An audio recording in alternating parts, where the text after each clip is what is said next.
The Blackmagic ATM Switcher. The Blackmagic ATM Mini Switcher unboxing.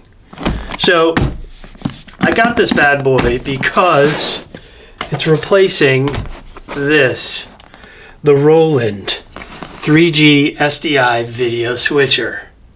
I love this thing. The problem is it has one tragic flaw. The fan is so loud, even when you're in the other room, it drives you crazy. So you can't be in the same room when you're shooting. It's literally a high whining, I mean, it's unusable. It's an actual design flaw here. And I wish they had some kind of update or some way to repair this and put a larger fan with low volume. So love the slider. It was so retro and fun.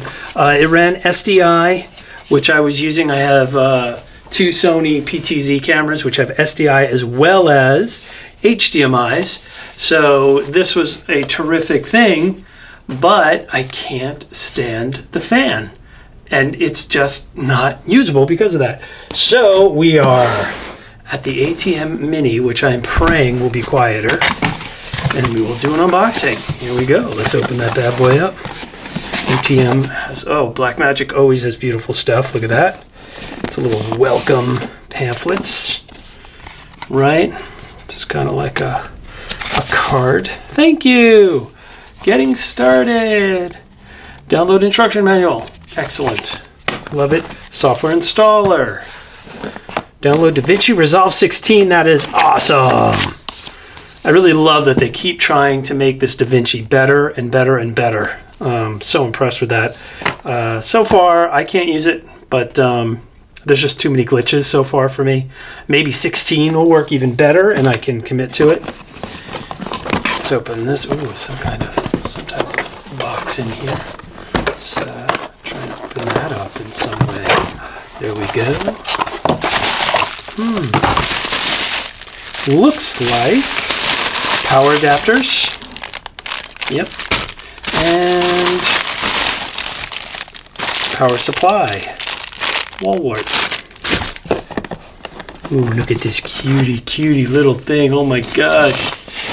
Oh my gosh. Reminds me of my little mini Nagra. Feels that weighty and solid. Wow, feels really solid. It's got a plastic cover, but it's got a weight to it inside. This is like an aluminum housing here. HDMI 1, 2, 3, and 4. Mic 1, mic 2, HDMI out. Ooh, really nice buttons. Looks awesome. Hopefully it'll be much quieter. Maybe there's a little fan there. If not, I'm hoping there's no fan, and then I could use this in the same room as the cameras. So, thank you, Blackmagic. That is our unboxing.